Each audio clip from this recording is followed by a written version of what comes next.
Hi, I'm Sharon Reed, and this is Indisputable. Dr. Richey has the day off, he's earned it. And joining me today to share duties is the one and only TYT contributor, David Shuster. I've been waiting on you, David. Obviously, I know all about your career. And so this is gonna be, yes, it's gonna be a fun show. So let's get right to it, shall we? Sharon, I'm thrilled to be on with you. Let's do it. I appreciate it, David. Let's start in San Francisco, where police there are requesting that their robots be allowed to use lethal force.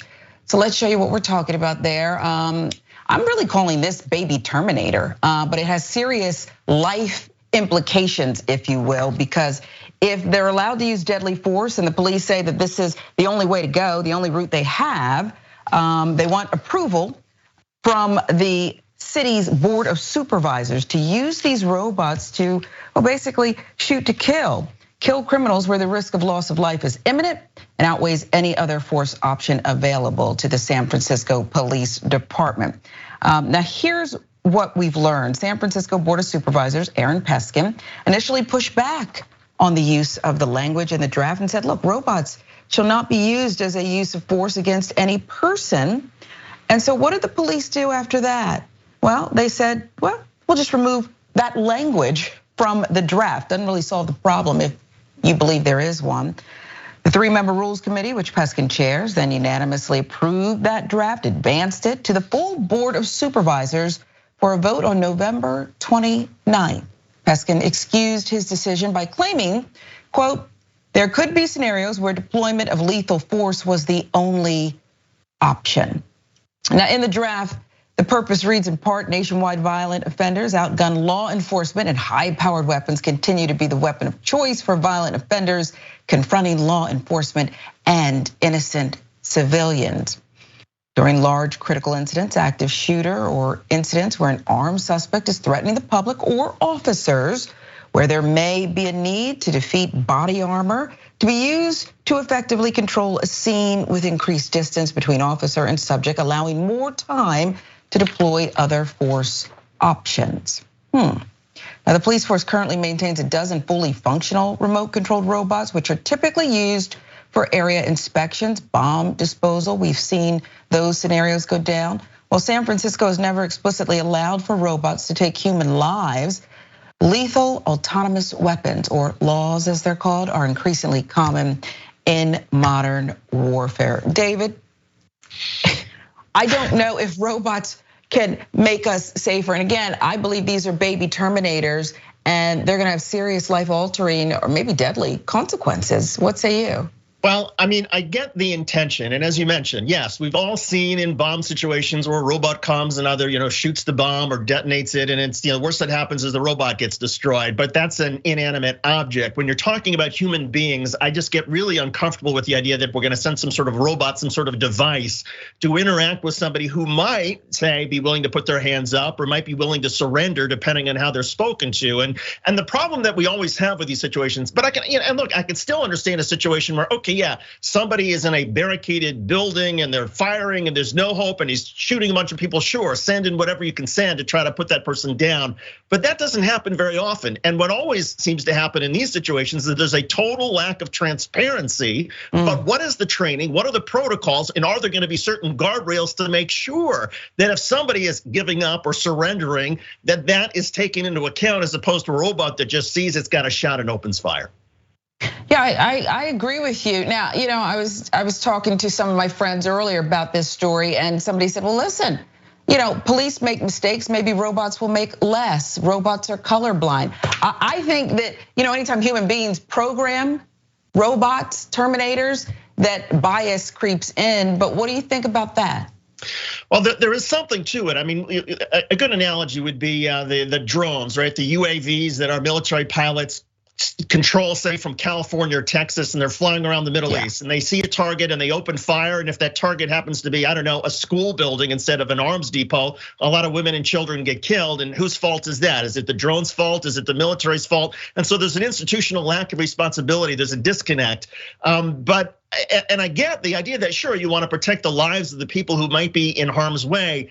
but there has to be some accountability. There has to be somebody, there's gotta be a level of responsibility. If it's the person controlling the robot, controlling the drone, whatever the object is, that person still needs to be held accountable for the decisions that they make. And whoever programs the robot or decides what sort of situations will trigger the robot, there has to be some level of accountability. And that's where I'm so troubled by all this. It's not the robot per se that I'm so worried about. It's the person who is programming it, controlling it, because now they're at a distance from all this, and they have an opportunity to now say if something goes wrong, well, that wasn't me, that was the robot that shot the person who was surrendering.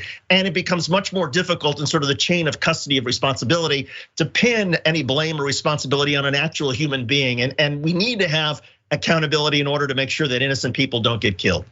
Yeah, and is the robot gonna be able to, send a message that, well, I felt threatened? So this is why I acted. The whole thing is really scary, and the fact that it got pushed through so easily to go up for a vote is very, very concerning. There is more.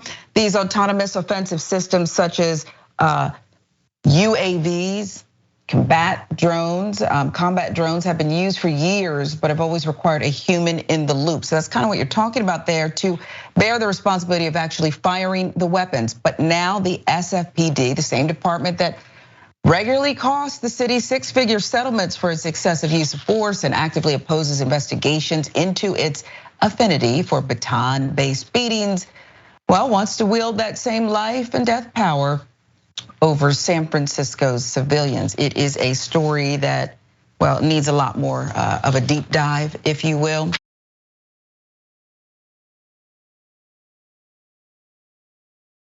The United States is warning darker skinned Americans that if they go to the DR, they run the risk of being detained and being misidentified as Haitian migrants, and that they could be held in really horrible conditions.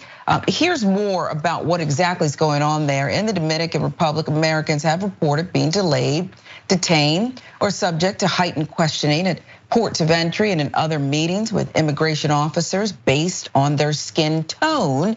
That's according to the US Embassy.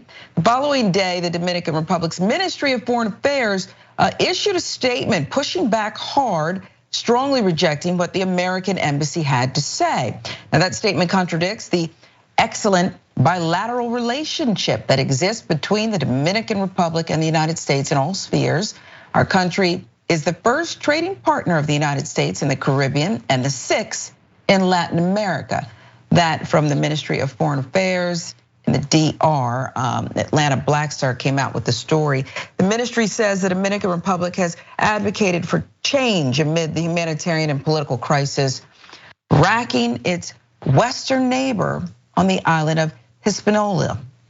The two nations share, but those problems also have created national security issues inside the DR. Now the ministry said the warning could have a negative impact on the Dominican Republic's tourism, leading to an economic decline. Ministry also pointed out that President Joe Biden's administration deported more than 20,000 migrants back to Haiti between February 2021 and February 2022, and also called out the US for being the center of allegations of xenophobic and racist treatment of migrants and even sectors of his own population.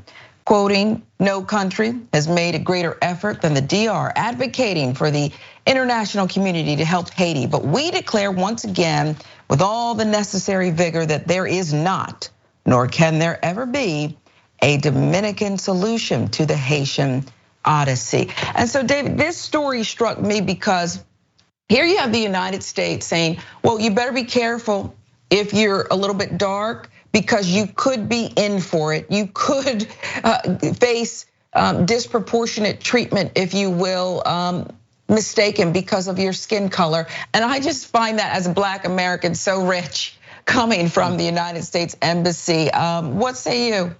Well, again, this is a case of the United States Embassy perhaps using a sledgehammer when something a little bit more precise was definitely in order here. There's no doubt there are tensions between Haiti and the Dominican Republic. And there's no doubt that the Dominican Republic has had to deal with Haitian migrants and doesn't like it. But that's very different from the US Embassy saying, well, wait a second, if you're a person of color, if you got dark skin, watch out about going to the Dominican Republic. Because right there and then, that's the United States essentially putting a stranglehold on the lifeblood of the Dominican Republic's tourism industry, which is a huge part of their economy. And that's the United States essentially, I think, stepping a little bit too far. I'd be very curious, and I hope this comes out at the US State Department briefing. What is the embassy specifically talking about? You can't just issue a broad warning like this without providing some clear guidance and information. And if it turns out that the US Embassy was being too broad, then perhaps they're being somewhat racist and they are being xenophobic, and somebody at the embassy needs to be held to account, and we need to apologize to the Dominican Republic. If there is some specific information that the embassy has,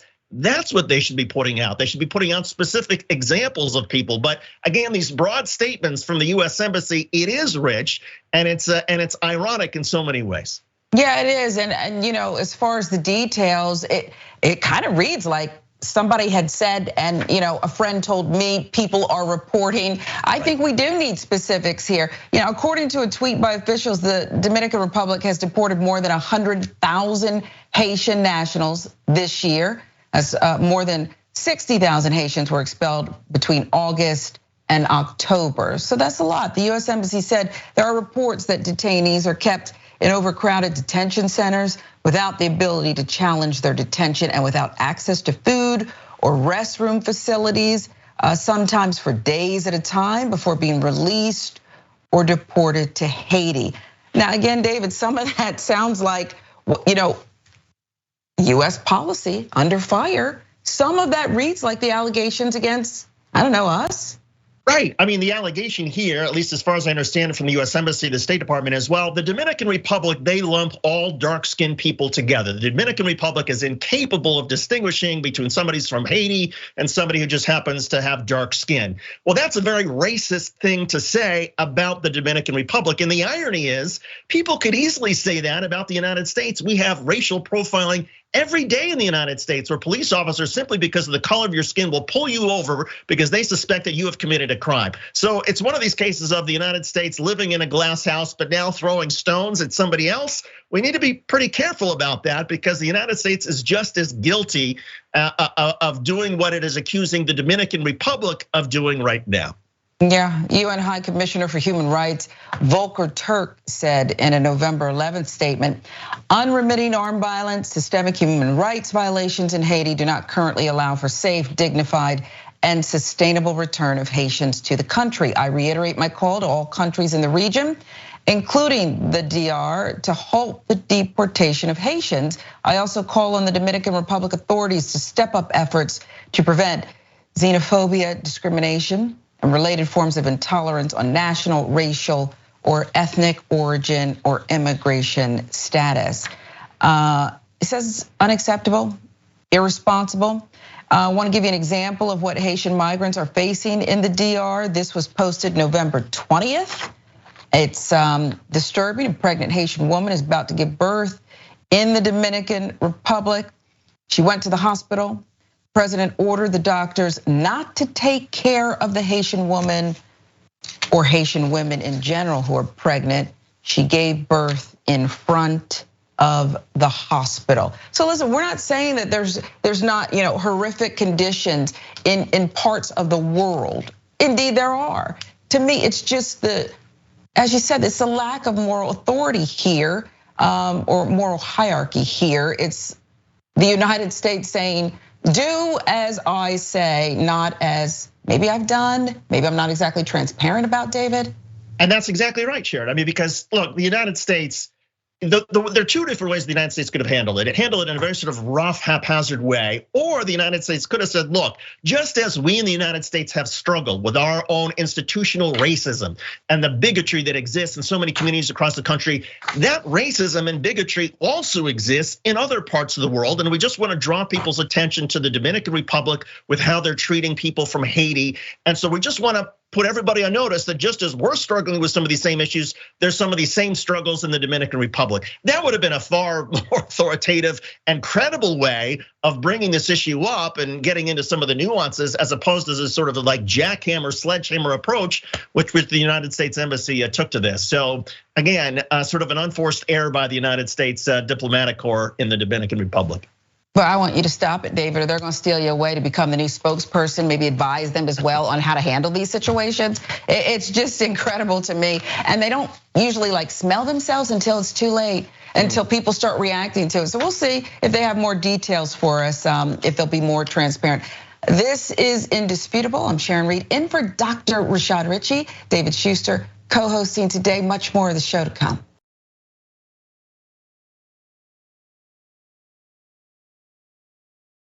Welcome back, I'm Sharon Reed, in for Dr. Rashad Richey. This is Indisputable. David Shuster joins, TYT contributor, as co-host today. We do have to talk about the Georgia Senate runoff. Yes, it's that time again. It is in full swing, and it seems to be the talk of the country, politically speaking. That is, the Senate runoff in Georgia, kind of a big deal. Sets the stage for the future of important policies in the next few years. So we are going to be providing live coverage of the Georgia Senate runoff on Tuesday, December 6th, starting at 8 p.m. Eastern, 5 p.m. Pacific. Will Georgia choose Raphael Warnock or Herschel Walker? You're going to find out. The whole gang will be here, including Dr. Richey. You can watch on tyt.com live, YouTube, Facebook, Twitch. You can also tune in on Samsung TV Plus, Roku, Zumo, Pluto TV, TCL, Fubo TV, and Local Now. So again, a big deal. Will Senator Warnock get to stay in Washington and bring his dog Alvin? Well, not really his dog, it's on loan. Or will the running back carry himself into the Senate? I mean, I can barely say it without a chuckle, David. We do have viewer comments for you now, though. Let's go to those. Bill's Dragon Circles the Wagon says, off topic, but I thought I'd see a lot more maize and blue from David after Saturday. How hard were you yelling when Michigan scored on all those big plays? I should let you, there it is, okay. It's not only the mouse pad, but it's also the cool. I mean, I have these year round. So, but I was going crazy. It was a great game. Right. And to be fair, I thought Ohio State had Michigan on the ropes in the first half, but Michigan persevered. So go blue. Go blue. Oh, the blue. You guys, wow. Okay, let's go to next TYT reporter. Why do they have to be able to kill? Why can't they shoot, well, a taser or a flashbang or even a net over the suspects? So I like the net. It's kind of Spider-Man-ish and nobody dies. So that might be good. Stop Dragon says US hiding behind its glass house throwing stones at the DR.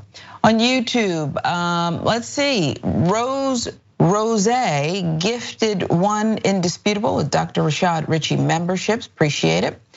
Siberia Kovanik, thank you very much, fellow Army soldier.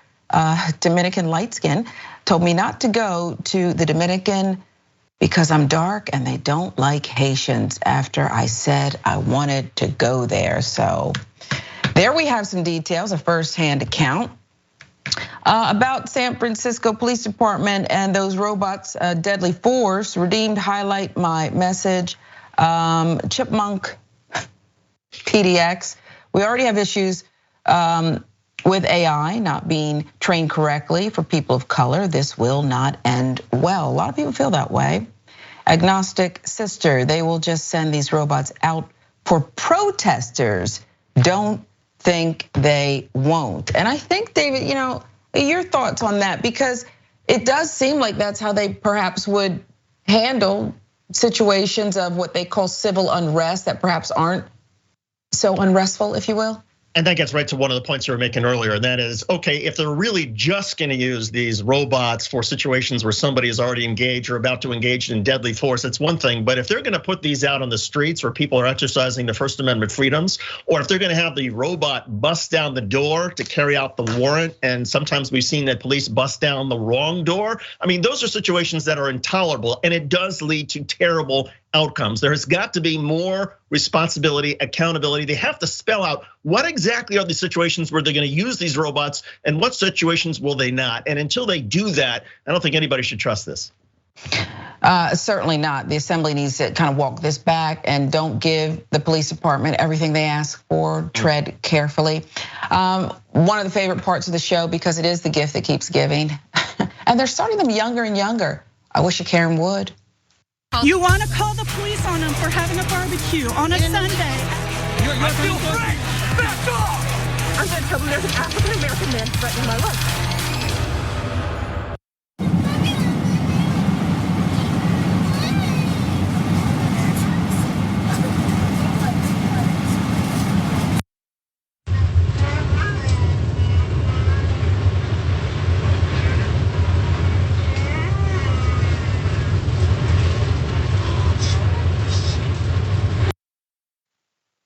Boy, it's a short clip, but it felt like an eternity, David. I mean, can you imagine? You saw, even though it was a profile shot, you saw the guy in front of baby Karen there, entitled. Like we said, they start so early here. There's not many details, which airline this is, what happened next. But just react to what you did see. Is this not one entitled baby?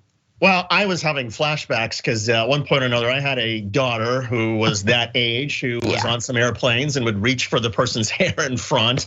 But as a parent, you have a responsibility to make sure, okay, you apologize to the people in front, you grab your kid, you make sure that your child is using nice language. If this child was saying anything that was offensive, then that's on the parents, and then they're not going to get much sympathy. Otherwise, okay, kids will be kids, and flying with kids is not easy, and it's not easy to be sitting next to kids, and we all have to deal with it sometimes. But parents, be careful. Make sure your kids are respectful to the extent that you can teach them that, and certainly if they start to misbehave, you better grab them. Yeah, well, you're speaking directly to baby Karen's parents and all parents out there. I too had similar experiences. My daughter's now 11, and I still have to tell her, hey, can you stop kicking the seat in front of you? Okay, please stop that. But as I said, there's not much information here which airline, but you might be surprised to learn that people are actually criticizing that man in front for allowing baby Karen to get away with this unchecked. That guy. Is he just a tolerant, former or a parent who doesn't have a toddler anymore? Or is he a guy who's the problem here? Because as you know, if you don't confront or speak truth to power to these Karens, and again, this is a baby Karen, but still, they'll just run amok, David. Yeah, and there's nothing wrong with you're a passenger and some kids in your hair banging on your seat. You turn around and say, hi, let's see if we can keep our hands to ourselves, okay? And then you look at the parents and see if they're on board and make sure they're on board, and there's the problem solved. I don't think it's a wise idea for people on a plane to sort of just take abusive behavior from anybody, no matter what their age, because I think that does reinforce some bad habits. But again, for people who are taking these videos, and everybody is entitled, you have your right to take these videos and film, and maybe you should in these situations, but get more information, find, if you're gonna put this out there, say what flight it was, what time it was, where it was going, who it involved. Don't just put video out there, because then you're just leaving everybody to just make assumptions that may be incorrect. Boy, it sounds like I'm back in journalism school. You want these citizen reporters to really do more reporting here and give us the who, what, when, where, why, as much as they can to kind of fill it out. You do need training, because we're gonna keep covering these Karens forever, David. They're not going anywhere, so we might as well cover their full body of work.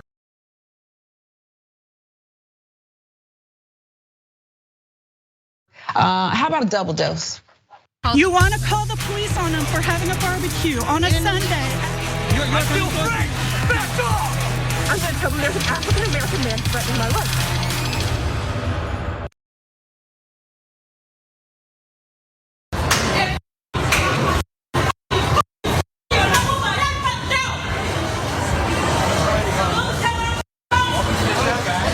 This is why we don't go to the Apple store. What? This is all time to relax. We're gonna call her flash mob Karen, particularly for the way she I thought, this was gonna be an epic, granted, the language was not pleasant as she dropped the F-bomb repeatedly. But I really thought that there were gonna be people who came out and danced with her. Maybe the Kardashians would show up, something to that effect. Instead, she was angry, I guess, because maybe the line was too long, maybe the Black Friday sale was no longer going. What say you here? Did she snap? Or is this part of a larger issue? And does she join the Karen All-Star Club? I just sort of wonder, I mean, how mad can you be if you're in an Apple store, which means you probably think, okay, maybe I can afford to buy something and there's all this cool technology and there are all these people who are willing to help you. How mad can you be? And yeah, you go to an Apple store knowing you might have to wait in line for a little bit, but you're gonna get some great help. Their customer service is excellent. So somebody who is mad at an Apple store is really perplexing. And you'd figure at a certain point that people would realize there are video cameras everywhere. Every time you go out in public, if you just assume you're on camera and don't be a jerk. I mean, if you're mad, say, hey, I'm mad because I can't get some attention. But the moment you start throwing around F-bombs, you're the person who's the jerk, not whatever person was ignoring you or causing you problems in the store. So everybody, maybe some people just shouldn't leave their house. I don't know. Yeah, she seemed to enjoy, I think she was looking for the cameras, David, actually. And I don't know if this shocked you, but I was curious because the people in the store, you hear the one person comment, this is why I don't come to the Apple store. But most people kind of went about their business and didn't seem alarmed at all. They didn't run out of there. Are we becoming too used to this behavior? Yeah. And isn't that the saddest thing about all of this? I think we are becoming used to this, and it's just sort of like, oh yeah, this just sort of happens, and people are freaking out, and people have no shame now, and they're going to use F-bombs around kids and children and in public, and yeah, that's just how it is. No, that's not how it should be. There was once a time, I think, where some of us would say, hey, get out of the store if you're gonna use that kind of language. I don't want you here. I've got kids here, whatever it is. But now we all just sort of think, well, no, that's just how it is, and we just have to deal with it. And maybe that's part of the problem here, that we're enabling people to think that they can get away with this stuff with nothing more than maybe their reputation damaged if this is recorded and posted on social media. And that's, there should be more. There should be a responsibility in all of us to make sure that people are behaving the way they should behave in stores. It doesn't mean people have to be perfect. It doesn't mean you don't have to get angry, but there's a way to be angry and to sort of support your community as opposed to tearing it down. I wonder, as time goes on, will there be an opportunity to turn the clock back? And do some of these people have opportunity for redemption here? Or once a Karen, always? That's a good one. I'm not sure because these videos, once something goes on the internet, it's there literally forever. I'd like to think that maybe somebody will start a business and saying, okay, you want to clean up your reputation. You did things in the past, as we've all done things in our lives that maybe we were embarrassed by, that we were shamed by. Well, here's a way to sort of clean that up. And maybe part of the cleansing process is to account for your mistakes and say, yeah, I own it. I was that person who was in that store. I was off my rocker and I behaved inappropriately. And now I'm trying to teach other people, don't be like me. I mean, there's a silver lining to all of this if we're willing to sort of grasp it and see that there are lessons to be learned. It doesn't have to be just that, oh my God, this person flew off the handle, or oh my God, look at this Karen. It can be, okay, maybe there's an opportunity for redemption. I'm just not so optimistic about it. Yeah, me neither, but can we go back to baby Karen for just a moment? Because you raised this and it kind of just made me feel a little, and I know this is probably not on this show to say this, but I felt a little sorry for baby Karen because I'm just a toddler acting out, no one's corrected me. And now this lives forever on the internet, David. Yeah, and it's not something that's gonna be seen years from now as cute. Oh, let's play this at this little girl's wedding when remember what you were like, you were a terror as a 3-year-old or 2-year-old. I mean, it's just sort of one of these things where, I mean, all of us at times in our life, I'm sure, my parents will tell me stories, and I'm sure you, Sharon, as well, of times when we were in an ice cream store or something where I was just having a meltdown as a kid and just was stamping my feet on the floor. Is that something you want to sort of live forever on the internet? I mean, thank God we didn't have video cameras back then when I was a kid. But it's a different time and it's a different age now. So I think as parents, now we have to be sort of more vigilant and even more on top of our kids and say, just for the simple reason of you don't want this to live forever, let's go have this meltdown outside the store. Yeah, or outside the plane. Well, no way outside the plane, but let's take you back to the lavatory or do something. Parachute her out of there. But yeah, I agree. The parents should have protected baby Karen as well. And perhaps I might have had I would probably be one of those people who take the videos, and I would take your advice, and I would certainly gather the information, the details, the facts. But I might not have wanted to take the video of this young child, just maybe this time. Much more to come. We're right back. David Shuster joins us. This is Indisputable. Dr. Rashad Richey has the day off. I'm Sharon Reed. We're right back.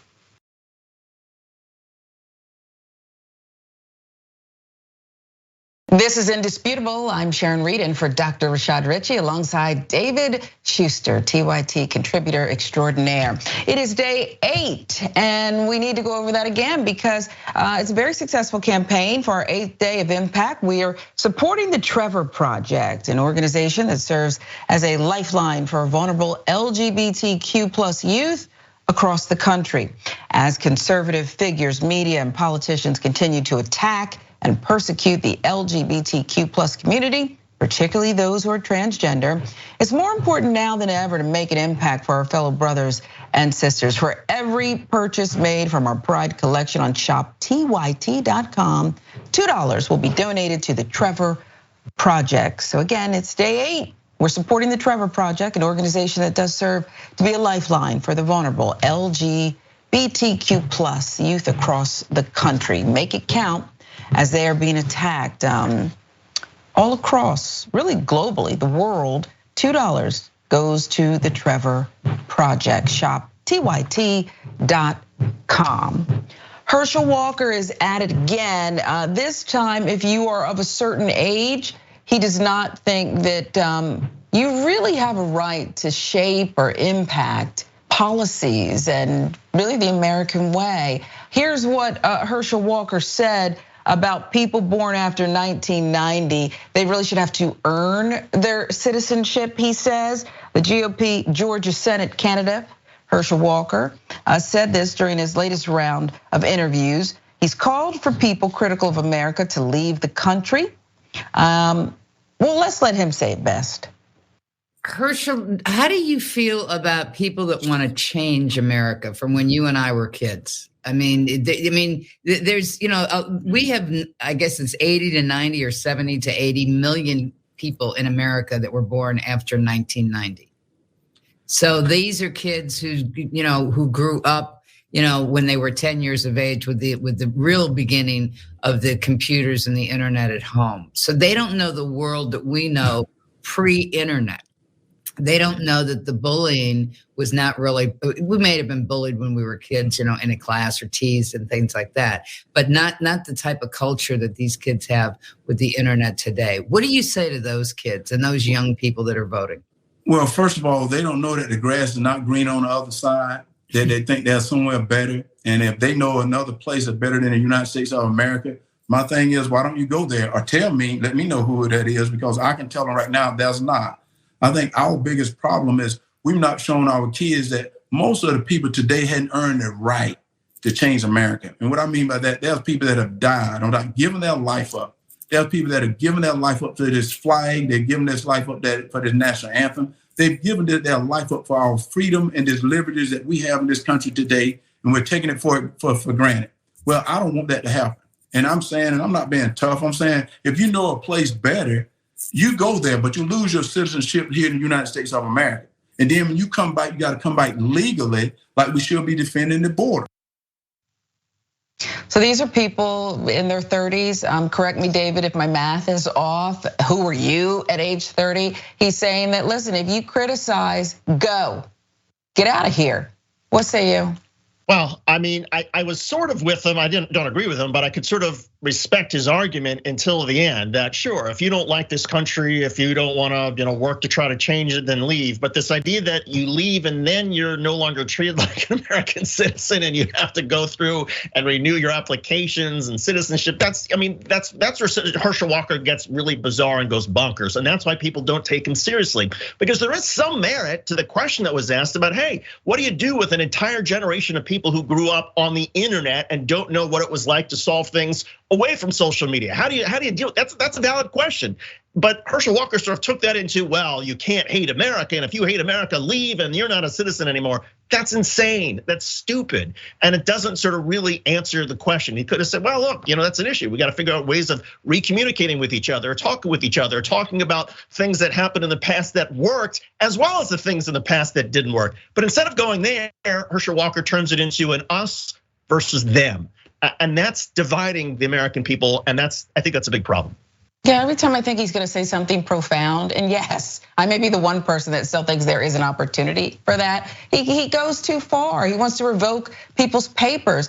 Not done with just people who are, and I don't know, what is that generation, what, David? Is this what, the millennial generation? I mean, and now Generation Z? I mean, it's Z, maybe, I guess is what he's talking about. But he didn't stop with just young people. He had this for black and brown people. He wants them to have several seats on a plane or a train or a bus out of here too. But if you love America, you got to fight for America. I told people this, and I want all the African Americans out there to hear, all the white America, all the Latino America, all America. If you don't like America, you can go to the country you like, because we're not going to hold you here. We're not going to hold you here. You can go somewhere else. Okay, he's not going to detain you here, David, if you disagree with the American way of life. He won't hold you here, but he is urging you to get out now.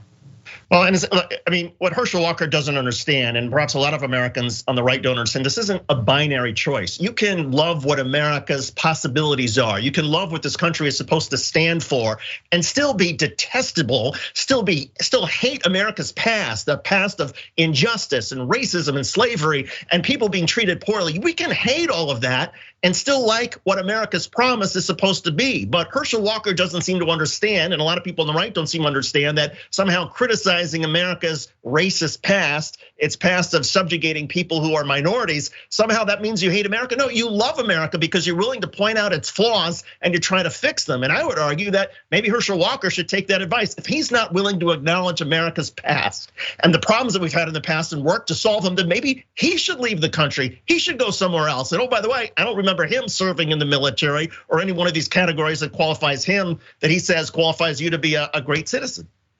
Well, he worked with the police, David. He did serve in that way, okay? And he has the badge to prove it, so he did at least do that. Herschel Walker, he has a lot of things on his mind. This past weekend over Thanksgiving, he wished his mother a happy birthday too, but he had other things to say, and he didn't just attack people. He seemed to attack four-legged friends as well. He says that Raphael Warnock's dog is a fake. And it's all a big lie. And if he'll lie about that, because we all know Herschel Walker does not like liars. He does not like people who don't tell the truth. What else is he lying about? Let's roll that. We told them the smear ads were coming, and that's exactly what happened. You would think that Kelly Loeffler might have something good to say about herself if she really wants to represent Georgia. Instead, she's trying to scare people by taking things I've said out of context from over 25 years of being a pastor. But I think Georgians will see her ads for what they are. Don't you? I'm Raphael Warnock, and we approve this message. I just love Alvin. And I think Senator Warnock never looked better than when he's just enjoying a walk with the dog. So that's the ad from 2020, David. He's repurposed that and rolled it out again for the runoff, and here we are again. And that's what Herschel Walker was talking about, that listen, it's not your dog. I don't think Raphael Warnock said it was. It belongs to one of his supporters. And he picked the right breed, because beagles, from what I've read, they love everyone. You don't have to know them a long time. Their tail is gonna wag, they're gonna lick you in the face like it did Senator Warnock in that ad. But what do you think about Herschel Walker's tactics here? It makes some sense in sort of the grand scheme of things of politics, and that is most people distrust politicians, and most people would look at an ad, even if you like Raphael Warnock, and think, okay, maybe there's something that's not quite on the up and up. Is that really his dog? Is Raphael Warnock really speaking the truth? Because I think politicians lie all the time. I'm skeptical of them. So there's some advantage to trying to get at that. The problem that Herschel Walker and Republicans have is that Herschel Walker is the absolute worst messenger for this. He has no credibility. If Herschel Walker wants to talk about liars or people who are being not very honest, I mean, everybody's gonna say, well, wait a second, what about Herschel Walker? So this is the wrong message from the wrong person at the wrong time. And so it just sort of flies over. And again, for people who follow politics, they're like, doesn't Herschel Walker understand if you're gonna attack Raphael Warnock and make it stick, it can't be something where Herschel Walker is even more vulnerable to that same issue. And you mentioned the timing, and that may be the biggest key to this thing, because it seems that Herschel Walker's caught in another lie this past week, and it came out that he took the homestead exemption back in his Dallas area home where he owns, I think it's a $3 million home. And so that's what people are barking about now. Herschel Walker has continued to claim his Tarrant County home as his primary residence. Now here's a man who's running to be the next senator of the great state of Georgia. This potentially is breaking both Texas laws and some Georgia rules on establishing residency for the purpose of voting or running for office. That according to CNN.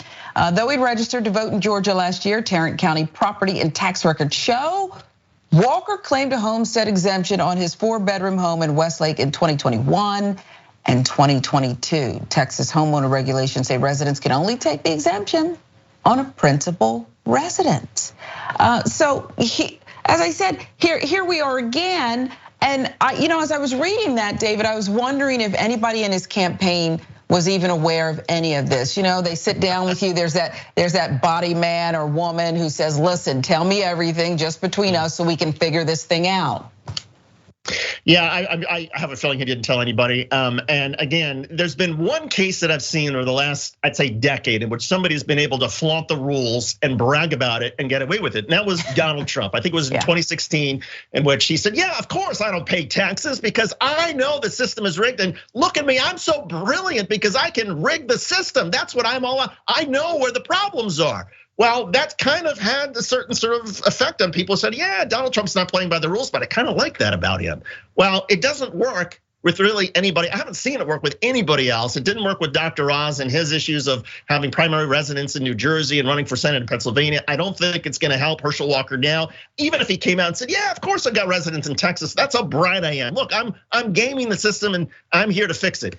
I suppose he could try that argument. It just wouldn't work. But I don't even think sophisticated enough to even try to make that case. So this is just one more thing at a time when the polls show him down by 4 or 5 points a week before the election. Yeah, since he is down by 4 to 5 points, as you said, David, it does seem like Senator Warnock is just gonna keep walking the dog, ride this thing out, let Alvin lead him, and let Herschel Walker's words just kind of speak for themselves. There's no need to interpret. Listen. You ever watch a stupid movie late at night hoping it's gonna get better, don't get better, but you keep watching it anyway? Because the other night I was watching this movie. I was watching this movie called Freak Night, or some type of night, but it was about vampires. I don't know if you know vampires are cool people. What the hell is he talking about? Is he serious? Is he for real? But I'm gonna tell you something that I found out. A werewolf can kill a vampire. Did you know that? What is he talking about? I never knew that, so I didn't want to be a vampire anymore. I want to be a werewolf. Oh my gosh. He's talking about vampires and werewolves right now. Y'all serious about this, right? So I've been telling this little story about this bull out in the field with 6 cows. And 3 of them are pregnant. There's no substance, there's nothing. So you know you got something going on. It makes me want to laugh, and then it makes me think we're in trouble. But all he cared about is kept his nose against the fence, looking at 3 other cows that then belonged to him. Now all he had to do is eat grass. This video is ridiculous. That's 35 seconds of my life I'll never get back. Why would I want someone like that leading the state of Georgia? Our good air decided to float over to China, bad air. Unbelievable. So when China gets our good air, their bad air gotta move. It's all the same air. Not only does it make no sense, I don't even understand what he thinks he's saying.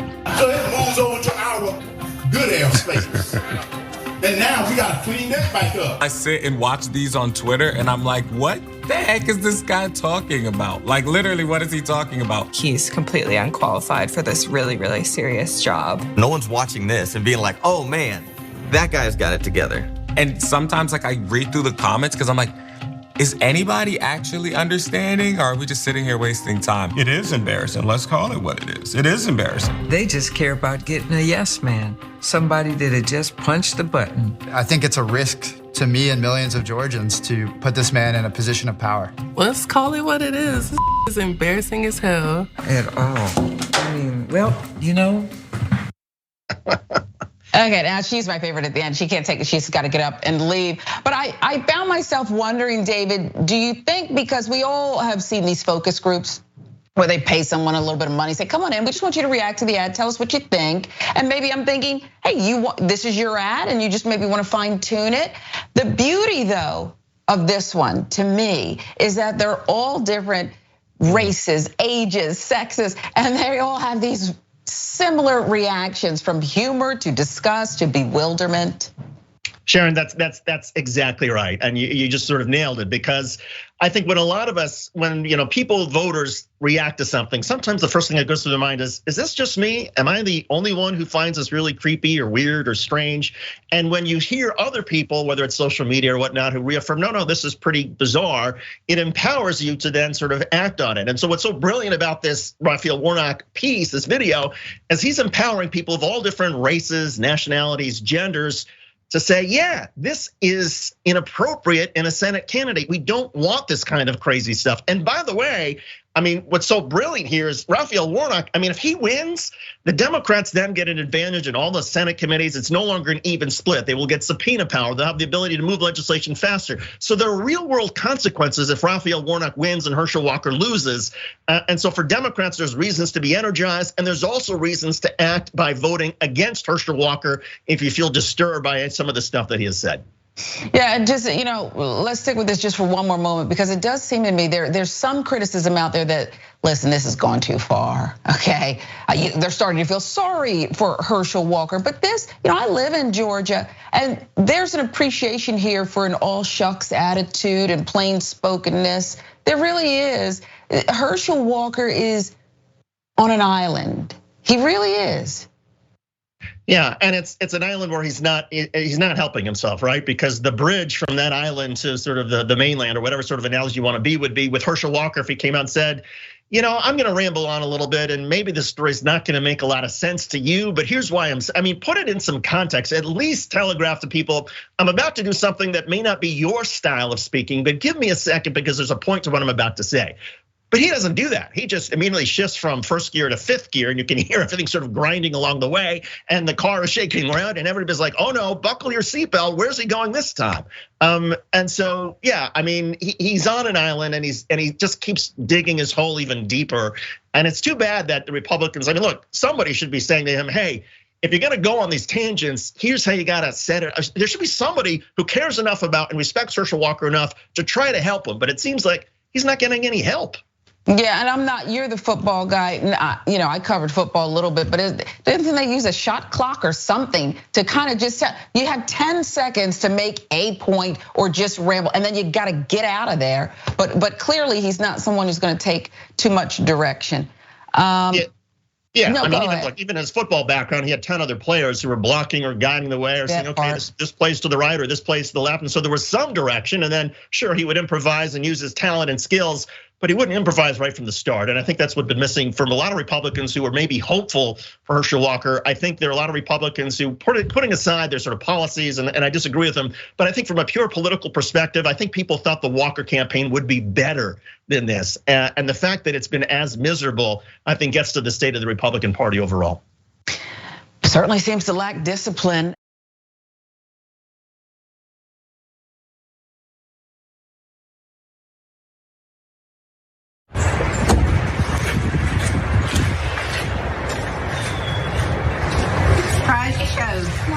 Oh, you got a bat?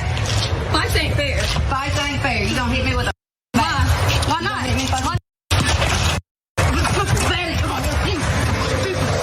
You hear me? You hear me? That bat ain't gonna help you. You hear me? That bat just pissed me off. You hear me? I ain't got that mama. You hear me? Turn around so I can see your face. You whore.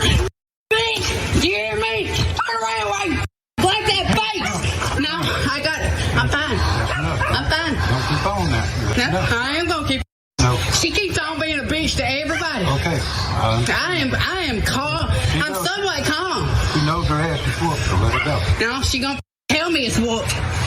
Tell me it's whooped. Come on, Sam. Tell me it's whooped. Sam. Tell me it's whooped and I'll get up. Tell me it's whooped. It ain't whooped or you say it. You hear me? You hear me? All right, get the off. I ain't heard you say it. Get off. Are you whooped? Sure, get off.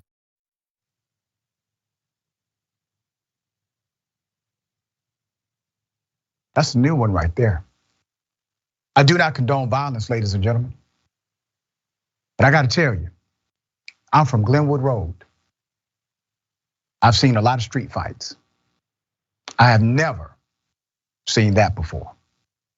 Now, one young lady comes to the fight with a bat. Okay. May not have been a wise decision. And if you come bold enough with a bat and you try to hit somebody with said bat, and for some reason, you plus the bat are no match for the person in front of you, there will be a consequence and repercussion. Now, as I said before, I do not condone violence here whatsoever. But that ass whooping was so, I don't know, ironic that even this guy had a response.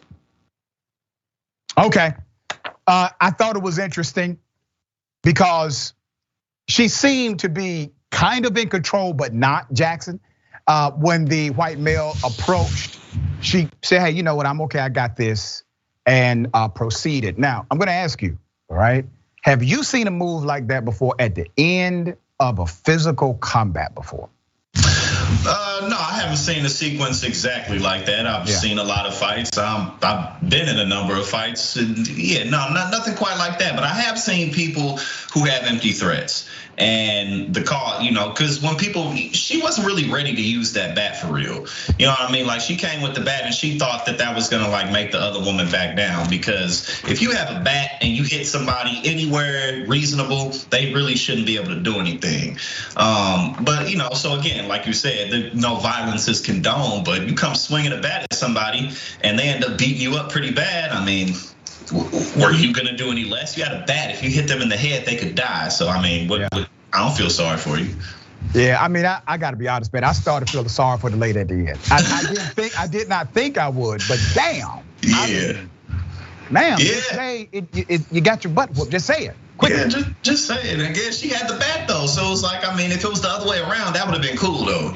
So that's the thing. And keep in mind, the victor did not grab the bat at any point and try to do to her what the other person wanted to do. All right, just keep that in mind.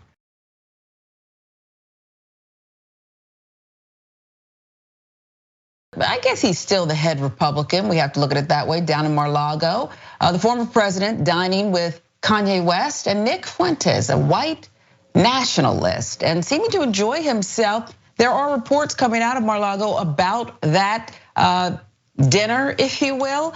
Here's what we're learning right now. Donald Trump dined and conversed, as we said. This was Tuesday night, and here is the transcript. Quoting, I think the thing that Trump was most perturbed about, me asking him, this is Kanye, to be my vice president, West says in a video. I think that was like lower on the list of things that caught him off guard. I came to him as someone who loves Trump, and I said, go and get Corey Lewandowski back. Go and get these people and media tried to cancel and told you to step away from. West said as the video included images of Roger Stone, Karen Giorno, and Alex Jones. Remember him? When Trump started basically screaming at me, Kanye goes on to say at the table, telling me I was going to lose. I mean, has that ever worked for anyone in history? West also said. I'm like, hold on. Trump, you're talking to Ye. Why, when you had the chance, did you not free the January Sixers? Okay, wow. So now the content of Trump's conversation with Nick Fuentes. Again, the white nationalist, a source familiar with the dinner conversation, told Axios that Trump seemed very taken with Fuentes. Impressed that the 24-year-old was able to rattle off statistics, recall speeches dating back to his 2016 campaign. Paraphrasing the conversation, the source said Fuentes told the president he preferred him to be authentic, and that Trump seemed scripted and unlike himself during his recent 2024 campaign announcement speech. Trump responded, you like it better when I just speak off the cuff? The source said. Fuentes replied that he did, calling Trump an amazing president when he was unrestrained.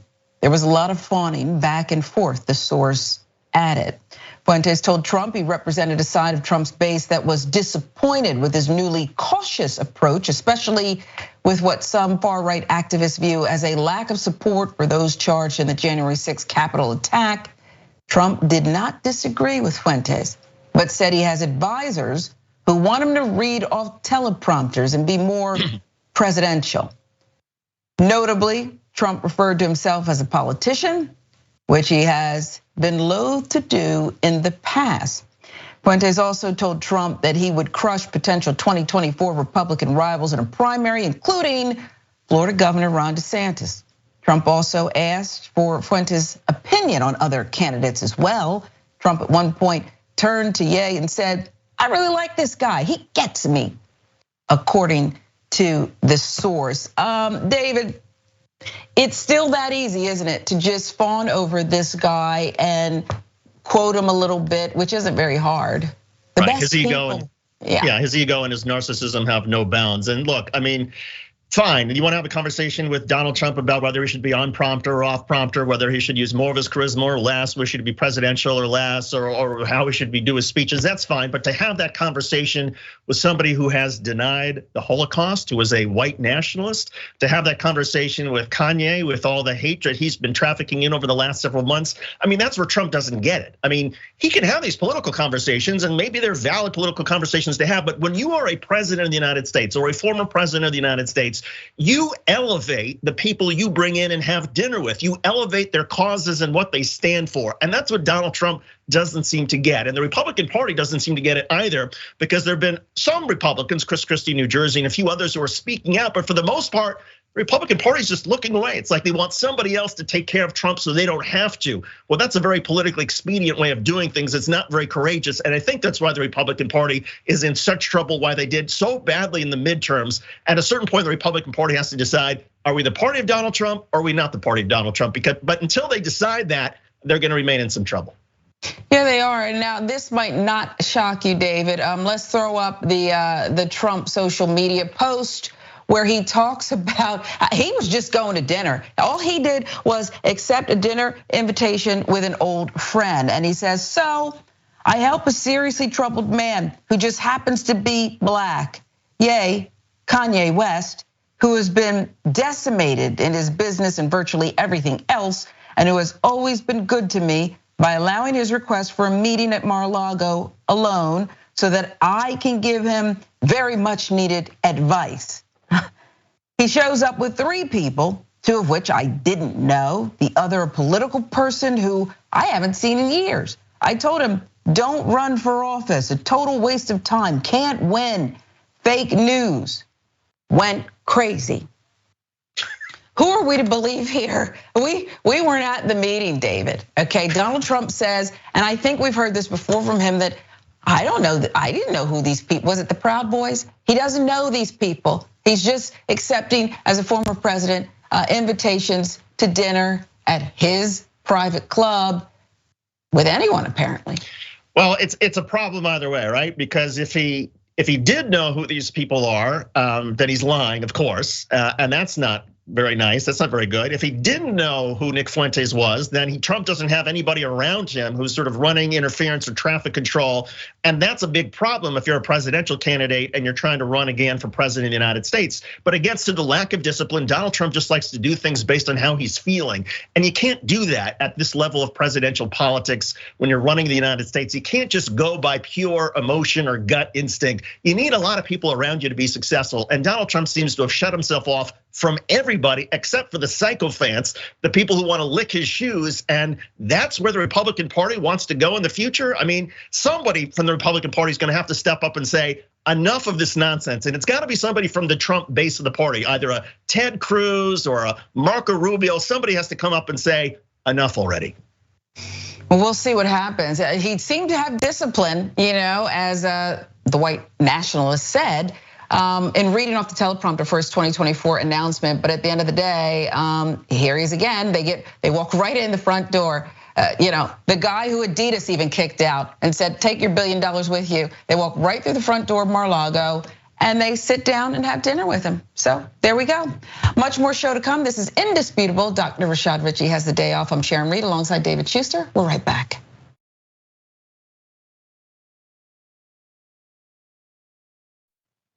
Welcome back. This is Indisputable with Dr. Richey. He has a much-earned day off. I'm Sharon Reed alongside David Shuster co-hosting today. Don't forget the watch list. It is an extraordinary program daily right here on TYT with JR Jackson, live weekdays 12 p.m. Eastern, 9 a.m. Pacific. Unbossed with Nina Turner, another great show added to the lineup. Tune in and subscribe to Unbossed with Nina Turner at 4 p.m. Eastern, 1 p.m. Pacific. YouTube.com/unbossed, TYT. Let's get to some more of your comments.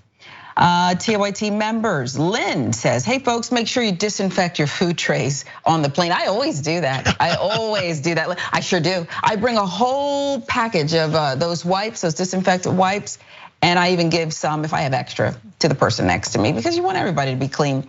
Mo Fury says, much like racism, Karenism is a learned behavior. Right on, Mo. Got that right. Let's see here, circles the wagons. I thought that second Karen was doing an interpretive dance, and David, I did too. And it was the last part, so free, so expressive, where she threw her hands up, and I thought it was a different kind of rap song, needed some work. But at the end of the day, I mean, look, if she didn't throw around the F-bombs and the other bad language, yeah, have at it. Dance to your heart's content. Let's give you a couple more viewer comments. Those born after the 80s should step up and determine their futures. We old farts need to support them, but their futures should be up to them, not us. It is the American way, Mickey C there. I am Sock. Herschel Walker also has a fake dog catcher badge. People don't want to let it go, David, because he was so clear in that debate. I don't think he was, being funny. It wasn't a punchline when he held up that badge. He really does believe that he's sworn to, serve and protect.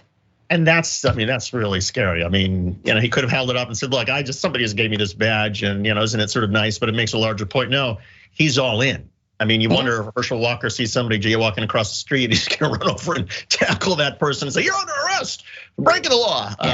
Yeah. It's a problem. Karen, you see that Freudian slip there? Locks Dimphia, mommy Karen. Come and get your Karen in training. I wish she would. And then Flawed Dragon says, Skechers didn't even let Ye in the building. You telling me Trump didn't see the issue? Apparently he didn't, okay? We can only go by the statement up on social media. Let's turn to a famed designer, Balenciaga under fire. Their ad campaign featuring BDSM and children, as if those two things go together. A major fashion house is presenting this ad, teddy bears dressed in bondage with a toddler. Now, I don't understand it, but a lot of people are asking questions and a lot of people are demanding answers of celebrities too. I thought people were trolling, but nope, it's real. Maybe this is why Balenciaga left Twitter. They don't want to be held accountable. Yes, these are children holding teddy bears dressed in bondage outfits. Now, this photo shoot was part of Balenciaga's campaign to promote their new objects range. In addition to these images, Balenciaga also had a photo of one of their handbags, a collab with Adidas, sitting on top of court documents regarding virtual child porn. Okay, you see it right there. What do you say? Okay, one page mostly covered by the bag contains text of the Supreme Court case, United States versus Williams, a SCOTUS case concerning the distribution of child porn. David, the fashion house is now reacting, distancing themselves, has filed a $25 million lawsuit against the producers, the people behind this ad campaign. How are we to excuse them and how can they get away with this? Yeah, I mean, at a certain point, and anybody who knows how advertising works, at some point there was a meeting between somebody from Balenciaga and this advertising agency, and they talked about concepts. And at a certain point, the concept was made into an ad, and somebody at Balenciaga had to have signed off on it. If somebody did not sign off on that, then okay, Balenciaga has a case, but that's not the real world of how these things tend to work. And so Balenciaga's got a huge crisis communications problem on their hands right now. Never mind the lawsuit. They should be taking their own steps to get to the bottom of this, to fire the people who are involved in this particular account. They should be making amends. They should be donating money to the groups that help victims of child abuse and child pornography. They can't just file a lawsuit and say, oh, we didn't know about this, because someone there did know about it. And the advertising firm, I want to know which advertising firm was involved in this production too, because they should be banned from ever producing ads again. Anybody who thinks that child pornography is worth sort of helping to promote or sell your goods, that is insane. If you want to be involved in BDSM or all that other stuff on your own time and leather and straps and all the other kind, go for it. But there's no need, there's no reason to include the rest of us, and certainly there's no excuse for including children in that message. Well said, and I want to double down on the lawsuit, David, because they are very specific in why they say Balenciaga, they are suing. The fashion house brought the suit Friday against production company North 6 Inc. Okay, so there's that. And set designer Nicolas Desjardins and his company for the inclusion in one of the ads of legal documents from a US Supreme Court decision on child porn laws. That's from the New York Post. Balenciaga claims North 6 and Desjardins included the images of the court documents without its knowledge. And they say that was, at the very least, extraordinary, reckless, that the filing goes on to say. But what they don't mention are those bears dressed in bondage, David. So again, they seem desperate to get out of this, but you've taken us through the steps, the process of how this thing works. There's no getting around it. That is absolutely how an ad goes to press, particularly for one of the most famed fashion houses in the world.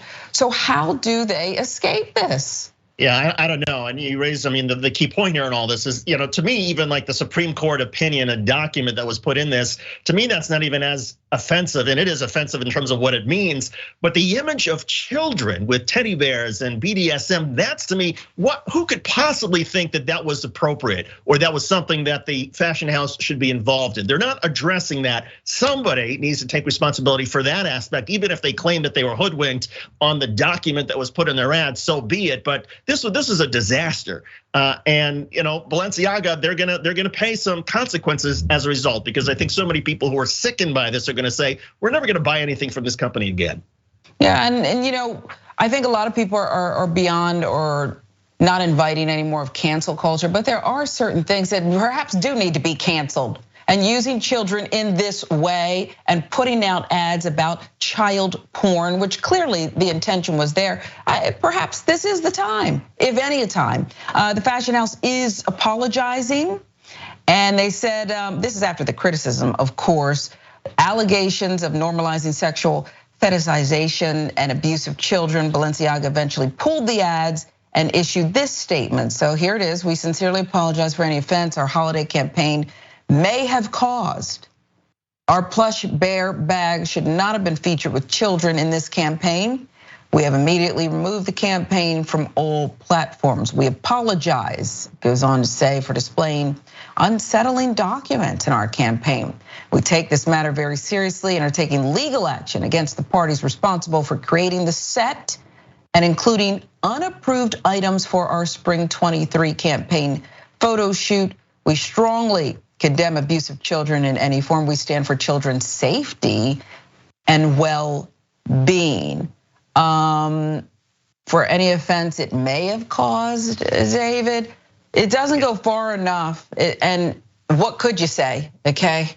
It does sound like that's a conditional apology. If you were insulted or if you thought that this was inappropriate, we are sorry to you. No. You should be apologizing from the front end, saying what we did was wrong. We did not exercise responsibility over this. Maybe we were misled, but you know what? You take responsibility. You are the company that is paying for this advertising. It is on you. It's not just the production house. And until Balenciaga can sort of realize that they are the ones who need to take ownership of this and rectify it, not just through lawsuits, their problems are only going to get even deeper. Yeah, and I haven't heard that anybody's been terminated. And I hate for anybody to lose a job, but I haven't heard that anybody. Or how about call for an internal investigation? Here's what we're doing to find out who is responsible for this, and here's what's gonna happen when we find out who is responsible. They're not even doing that. They're just saying, oh no, we're just gonna sue this advertising agency for this one aspect of the ad. That's not good enough. No, it's not, and neither is the father, one of the children in the ad, saying that, my daughter had a great time. What's the big deal? I'm paraphrasing, but that's pretty much what was said there. Let's see, let's put up the statement from the father there, defending it. And the daughter's inclusion. The girl was in a plush bear handbag collection shoot for the fashion brand. We showed you the picture, no need to see it again. But the British child model, the father says, listen, I'm defending the photo shoot. Again, my daughter had a fantastic time. Celebrities, David, are coming out and celebrities love free swag. They love Balenciaga, Kim Kardashian among them, Bella Hadid, a top supermodel. People are calling on them to denounce this, to detach themselves permanently from Balenciaga. I want to put up what's being said and what Kim Kardashian is saying at this time. She's frequently collaborated with Balenciaga. She took to Instagram on Sunday to say she was disgusted and outraged by the campaign. Is that enough? She does say, David, that she's reevaluating her relationship. But anybody who follows the Kardashians, probably you more than me, knows that she loves Balenciaga. Yeah, I think that's just I was waiting for the other part of the statement. She was disgusted and outraged, and what are you gonna do about it? I'm gonna stop buying Balenciaga for the time being while I figure out what really happened and wait to see what they do next. Or I'm gonna stop buying them for a period of time, or I'm gonna stop wearing it, I'm gonna stop promoting this, I'm gonna stop my association with them. But just saying you're disgusted and outraged, okay, I'm disgusted and outraged by a lot of things that are around me. Yeah. What am I doing to fix those things? That's the question.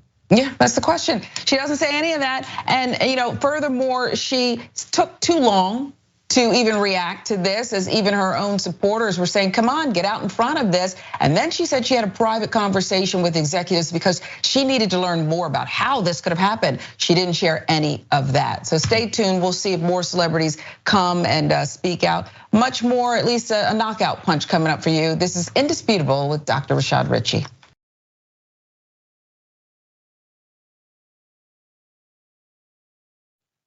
This is Indisputable. I'm Sharon Reed alongside David Shuster, in for Dr. Rashad Richey. Terrell Owens hasn't been on a football field in years, but he's in impeccable shape, and don't try him.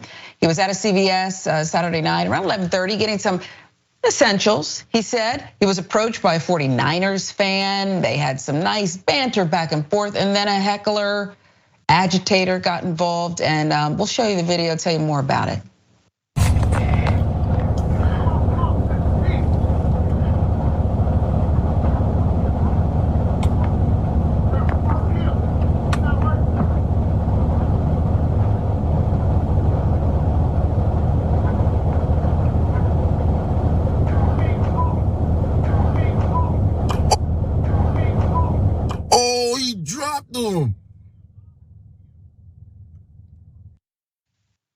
Man down. Okay, T.O. was not the aggressor here, but he did handle it once it was brought to him. Here's more. Witnesses say that, this is from TMZ, the agitator started talking mess to T.O., threatened to beat up the men outside. At some point, it did move outside, as you saw there. The group eventually got into it. T.O., reportedly the peacemaker here, and was trying to do the right thing. Unfortunately, the heckler who allegedly started the confrontation just minutes earlier inside the store took an unprovoked swing at Owens. A clear mistake, and the fight was on. The man returns to his feet a few moments later. We can play the video one more time. David, let you comment on this. When we last saw T.O., he was handling a Karen and was proven right on that one too. Yeah, I'm sort of with Tio on this one, and I just sort of wonder the guy who was the agitator here has some sort of mental health issues, because look at the size difference between Tio and this guy. This guy's much smaller. For him to think that he could actually knock out Tio or win a fight with Tio, never mind the people inside the store, that's crazy. You're talking about a professional athlete who is ripped. So the agitator's got some mental health issues, regardless of what was going on here. I'm not sure the knuckle sandwich from Tio is necessarily going to help solve them, but maybe it sends that guy to the hospital. Maybe he gets some psychiatric evaluation in addition to whatever help he needs for the medical issues he's now facing. Yeah, he's got some medical issues. I hope he does have good insurance there. And generally, Tio's in fantastic shape, David. But that doesn't always mean that you can fight. It doesn't necessarily translate. We've seen guys, in the NBA kind of like slapping each other when they get heated. But there you have it, Tio. I bet you he'll get a contract, celebrity boxing contract. Tell people where they can follow you, find you. I always want people like Tio on my side. People can follow me at Rebel HQ on Twitter and Facebook and YouTube. The videos are there. Sharon, it is always an honor and a pleasure to be on with you, and great show today. Well, I just love you, and I appreciate your commentary, and hopefully we'll get to do it again. I'm Sharon Reed. It's been a joy filling in for Dr. Rashad Richey on Indisputable.